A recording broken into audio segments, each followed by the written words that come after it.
The coronavirus pandemic has inspired a World War II-like mobilization, with organizations of all types partnering together to combat the crisis. One example of this is a collaboration of the Yale School of Public Health, the American Red Cross, ADP Work Market, and retired Army General George Casey. So that group is working to address the critical shortage of healthcare workers by training up 1 million volunteers into nursing aid training. And joining us now via Skype is Dr. Sten Vermund. He is an epidemiologist and the dean of Yale School of Public Health, and also Jonathan Dariyanani, a social entrepreneur who also happens to be my husband and is leading this effort. Great to see you both, gentlemen. Pleasure. Great to see you. Good to see you guys. Not to play favorites here, but Jonathan, let me start with you since you are leading this effort. Just explain what the vision is here and what you're trying to accomplish. Sure. Well, the tech community gets a little bit of a bad rap, sort of people who are dynamically adjusting snack bar prices on the Titanic for huge premiums. But it's actually a community that has a lot of heart. And so when this crisis happened, I thought, how can we serve? And I was talking to General Casey about 1 million volunteers to train on the online Red Cross course we have.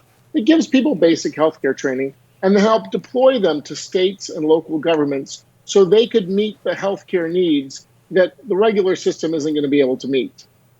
And so, Doctor, could you weigh in here and tell us a little bit about what is the shortage of volunteers that we see in the system and in terms of healthcare workers?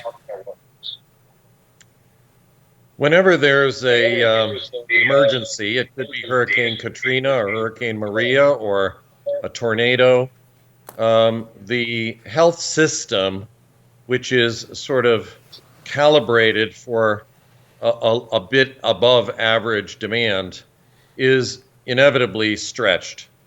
When people come in far greater than average numbers, one has to have some sort of surge capacity.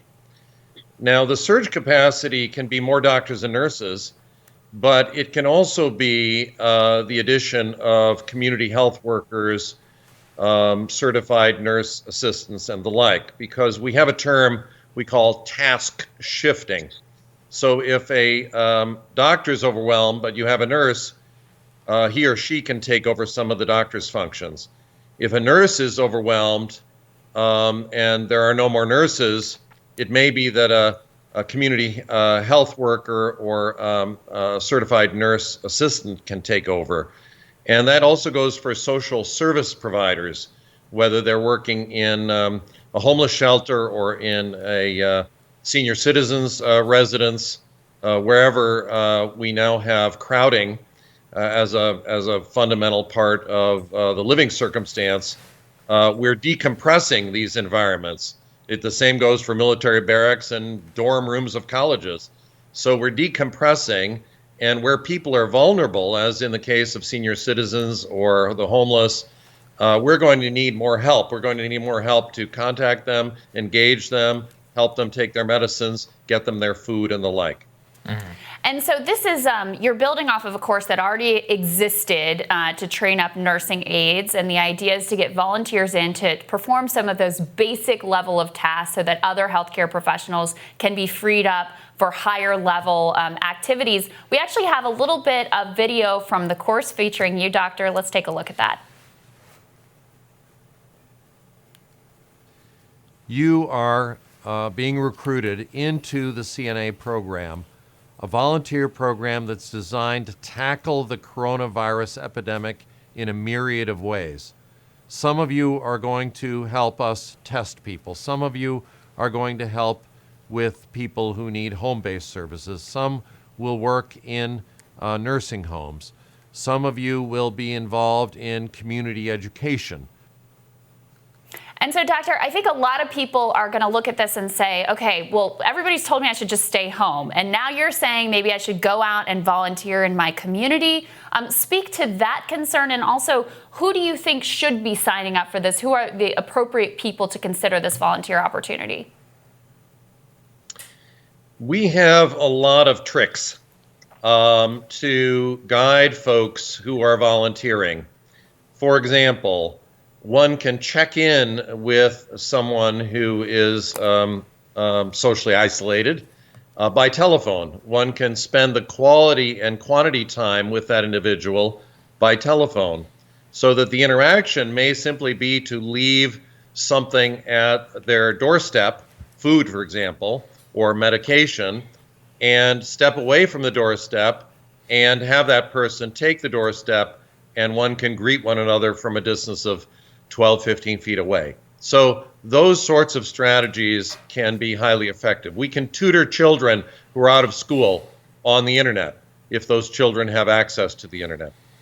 We can strategize testing centers so they're largely drive-through, and the contact with the individual is really quite minimal, and it's with someone who has protective equipment, such that the volunteer would be in the backdrop, far from the potential patient, working on issues that need to be done to process those specimens. So we can help people stay safe. The second point that you asked about, who might volunteer? Well, there are folks who've been furloughed. There are folks who've been fired. They're not going to get rehired until this immediate crisis is over and the economy is back to relative normal. And those individuals may find this very satisfying to do their share to battle this outbreak.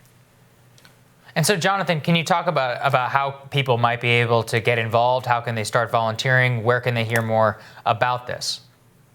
Sure. So they can go to volunteernow.myabsorb.com. And Crystal, I think, is going to put the location on the YouTube comments and titling. And that'll give them the ability to enroll in the course for free, see some introductory videos. We'll be communicating with them through email. And then what's great about this is Salesforce and WorkMarket, which is an ADP company, are donating systems that coordinate those volunteers, allow them to be selected for assignments using technology. You can say, I only want to do this from home. I only want to provide telehealth support.